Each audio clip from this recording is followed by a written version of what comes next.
Hey, you guys, I'm back. It's Denise.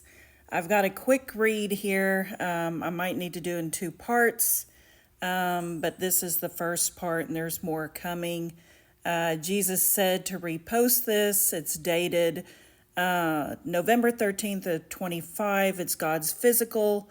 It's 2/8, and God's spiritual calendar is 7/8. And this is part one. This is dated June 9th of 2025. And he said, it's time to spoil the enemy's plans. Okay? Time to wake up his children.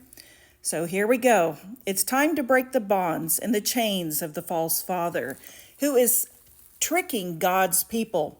It goes back to the title, labeling yourself as a Christian. You are going to see a mystery here soon, how it was set up in the bylaws for the devil to mock the Holy Spirit when you label yourself as a Christian. You are opening the door to the false father because Christianity, the label of it by identifying yourself, taking the name as a Christian, is putting yourself in a religious state based on where this label comes from. God is not religious. He is spiritual, and this is written in the bylaws from the very beginning as the mockery name of allowing the devil to put his people under the form of religion based on religious beliefs, not spiritual, and it's beginning in the religious spirit through the cultic movement, which in terms is the false father mimicking the Holy Spirit, leading God's people into condemnation and wrath, keeping them in guilt and condemnation, making them trapped under the curse by the laws, which were mocked from the original top 10 guidelines. And you can read them in the remembrance book of the ancient grandmothers. Amazing. And this is the biggest movement from the devil, and this is why the religious spirit is rampant in the churches. God is about to break the chains off his people who mocked the original followers of Jesus. God said, do your research, see where it comes from. The name, the Christian label, Christianity explanation.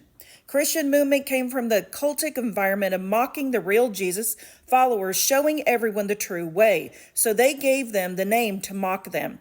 And the name became the way for Christians to associate with one another, putting them under the false father's curse of laws while stamping the religious movement into position, keeping people under bondage of slavery.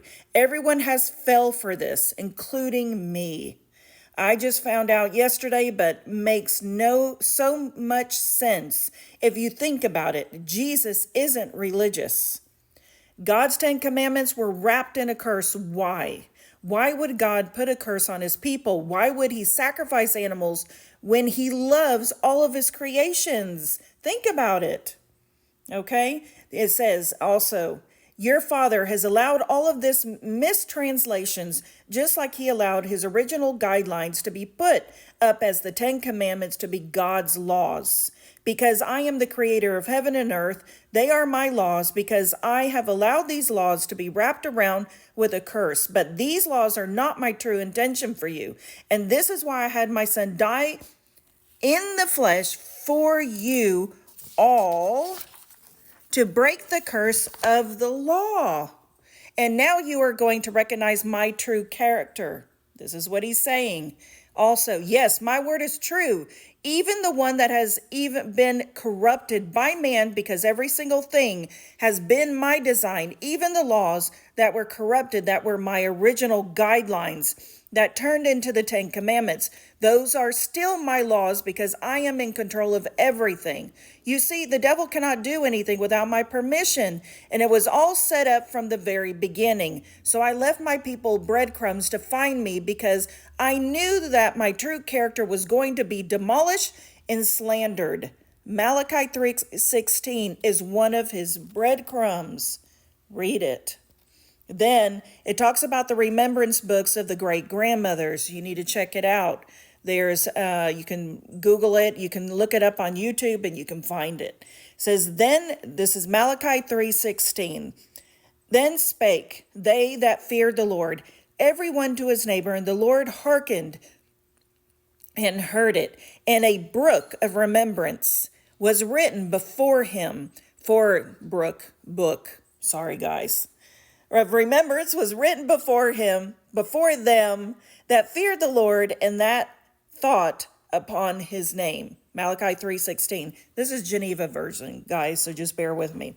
It says, the 10 guidelines, chapter 3, the remembrance of the ancient grandmothers. 1, love an oak seed with all your heart and all your mind, with all your power. Power comes from all of your holy relationships, which is your spirit of life. Unconditional love, never veering away from its gracious nature. 2, you are always to walk in the holiness of sanctity of marriage and to anticipate it from your childhood. Anticipate means for you to be pure in heart and chastity from your childhood, and waiting for your rightful spouse and saving yourself solely for them from all others. 3, you are to follow no other example in religion but the loving kindness of an oak seed, and that which was established by the righteous with him during the first grade 7ing. 4, each person is to love their fellow and deem them equal to themselves. 5, you are to respect and love your children and protect them from evil. Diligently teach them the ways of holiness. 6, you are to purify yourselves by sevens in all things. 7, you are to respect the Creator, Matzah, the Lamb, who is himself the living water that issues forth to follow each person that finds breath and not lay claim to that which he has made other persons. 8, you are to respect all life and guard diligence all lives of those who are the objects of creation, and of course of human beings, which they be friend or foe, holy or evil, powerful or weak, are in fact all objects of creation, simply by being created as children of an oak seed. 9, you are to seek no other authority than the authority of Elda, which brings a response from the euery, always have a hard time pronouncing that, who are the holy watchers of heaven. 10, you are to bear up under the burden of oppression without violence. Stick around for part 2. Guys, I know this is a lot, and trust me, this label of being a Christian is not a good thing. We are called believers of Christ. Remember that, okay? Love you guys. Have a blessed one. And yes, I'm wearing something sparkly. I'm getting ready to go to an event. So for Christmas, so much fun. All right. Love you.